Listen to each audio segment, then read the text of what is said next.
Всем привет! У нас сегодня утром был дождик, погода свежая, теплая. Я, кстати говоря, очень удивлен тем, что в этом месте дожди идут намного чаще, чем в Каталонии. Сегодня у меня для вас несколько размышлений на фоне чистого пляжа. Вообще свежо так все вокруг по-весеннему. И совсем не жарко. С удовольствием вышел прогуляться. Первый рассказ для тех, кто так же, как и я, топит, добивается того, чтобы убирали мусор с площадок. В большинстве случаев, почти всегда, уличные площадки в городах России для сбора мусора площадки земля принадлежит муниципалитету. Как минимум это в Краснодарском крае. Эти площадки, они должны содержаться в определенном стандарте. То есть баки должны находиться на твердом основании. Предположительно это асфальт или бетон.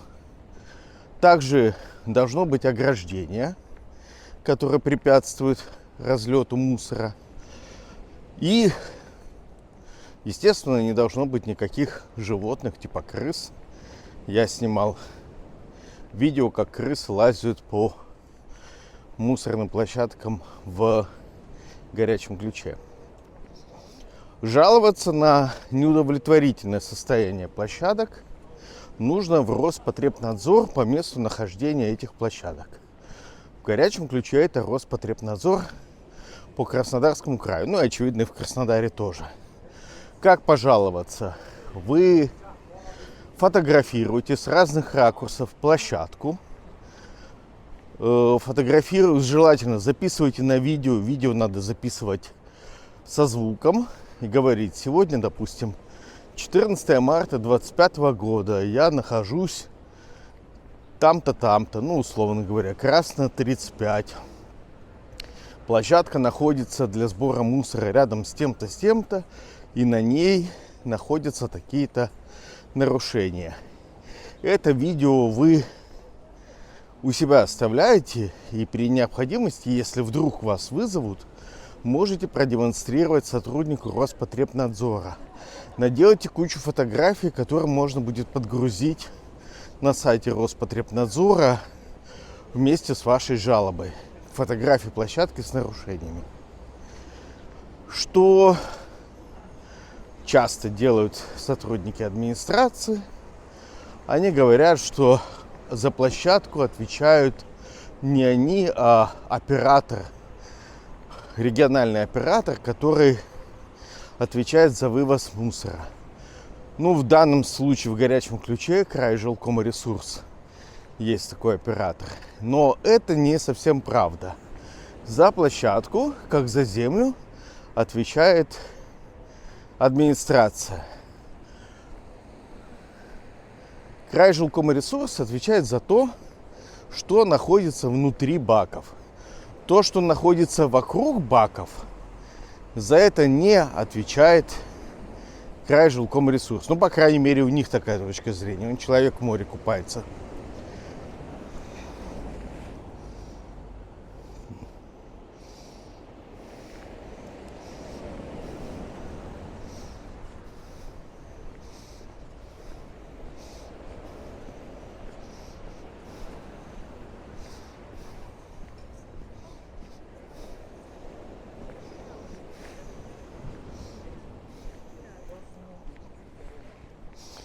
Когда мусор складывается рядом с площадкой, вы, допустим, по какой-то причине решили сложить свои шины рядом с площадкой или ветки рядом с площадкой.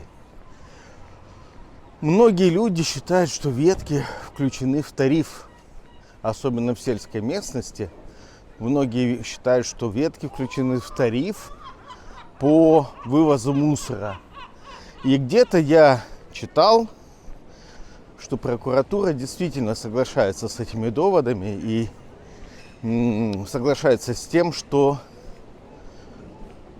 ветки – это мусор, который должен вывозиться с площадок. Но по какой-то причине, по какой я пока не знаю, как вам сказать, Крайжилкомресурс при заключении договоров исключает ветки и тот мусор, который находится вокруг баков, из своего тарифа. Ну, условно говоря, если вы веточки мелко порежете и кинете в бак, наверное, они вывезут. Хотя я видел, как представители Крайжилкомресурса копаются в мусорных баках и выбрасывают оттуда то, что, по их мнению, не соответствует тарифу. То есть тому, что должно быть в этом баке. Так вот, обычный случай такой, без юридической казуистики. Если ветки лежат рядом с баком, Крайжилкомресурс не считает это своим мусором и оставляет их ветки, строительный мусор, мешки с битым там каким-то бетоном, с плиткой, шины тем более. И поэтому площадки захламляются. Дальше что происходит? Собственник земли, администрация, приезжает, смотрит, что площадка в ненадлежащем состоянии, а может быть вы жалобу напишите в Роспотребнадзор, что площадка захламлена, или того хуже, мусор с площадки выпадает на проезжую часть. И соответственно, Роспотребнадзор свяжется с администрацией и скажет привести в соответствие нормам площадку. Дальше приезжает машина и сотрудники эксплуатирующего предприятия. В горячем ключе Краснодарского края это ЦРС, Центральная ремонтно-эксплуатационная служба. Они со своими сотрудниками, со своим бортовым грузовичком подъедут когда-то и будут собирать этот мусор вокруг баков в кузов грузовичка. Причем,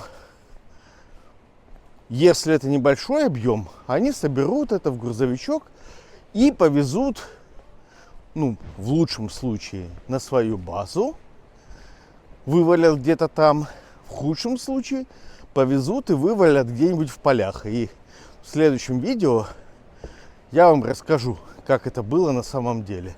Кстати, сейчас вы должны, просто обязаны подписаться на меня, написать мне комментарий, как у вас в городе убирают мусор, как вы считаете, ветки должны быть включены в тариф или нет.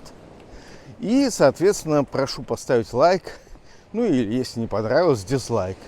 Также, пожалуйста, напомню вам становиться моим патроном на Патреоне, на Бусти. Можете подписаться на меня на Buy Me Coffee, можете подписаться на YouTube,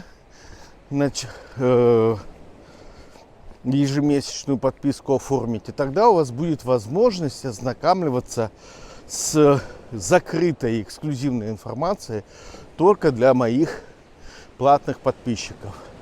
И вот, когда вы подписались, продолжаю. Муниципальное предприятие, которое занимается эксплуатацией уличной дорожной сети, уборкой, те, которые, как правило, связаны с дворниками, это предприятие вывозит весь мусор вокруг площадки и где-то у себя складируют. А что происходит в последующем? Если эти ветки не измельчаются в щепу, допустим, строительный мусор-то невозможно измельчить. Дальше происходит следующее.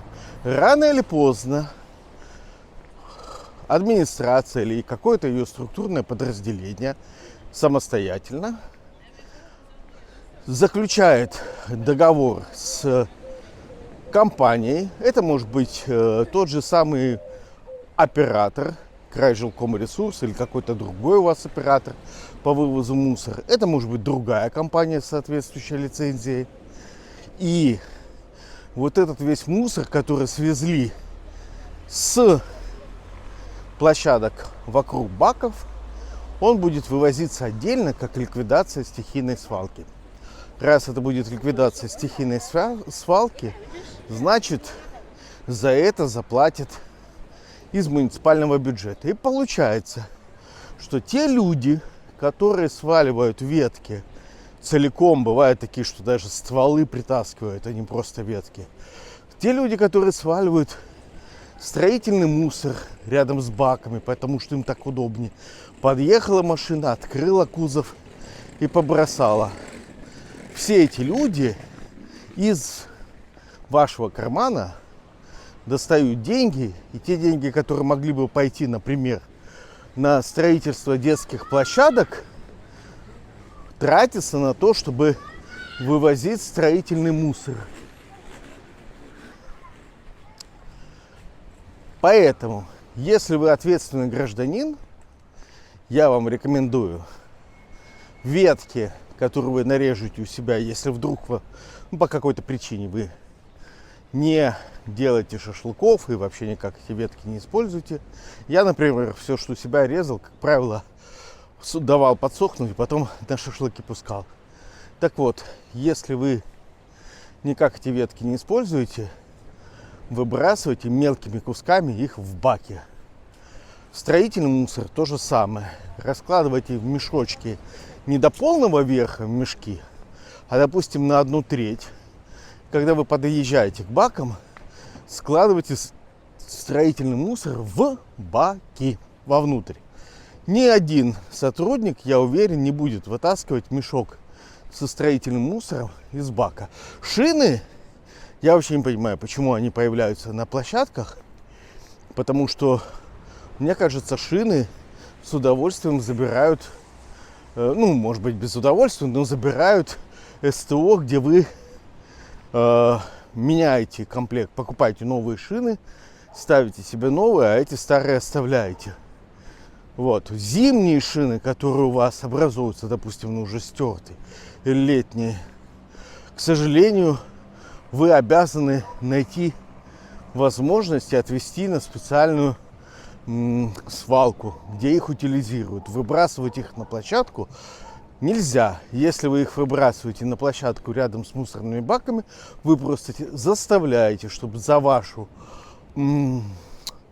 халяву, за то, что вы сэкономили и не вывозили эти шины куда нужно и не тратили время, вот, за это заплатили бы все граждане города. Вот это безответственное поведение. И за свои 2,5 года жизни в Европе ни разу не видел, чтобы рядом с мусорными баками лежали шины. Ветки видел, мебель видел, строительный мусор видел. Все это вывозится оперативно в тот же день. Но шин я не видел ни разу. Все, спасибо вам за просмотр. Надеюсь, вы так же, как и я, насладились весенней набережной. Подписывайтесь, ставьте мне лайки, дизлайки. И для моих подписчиков, теперь я контент создаю эксклюзивный для подписчиков. Подписка стоит недорого. Вот, начинается от 2 евро. Для подписчиков я расскажу, как конкретно в горячем ключе администрация воровала деньги на ликвидации стихийных свалок. Это будет эксклюзивный контент для подписчиков.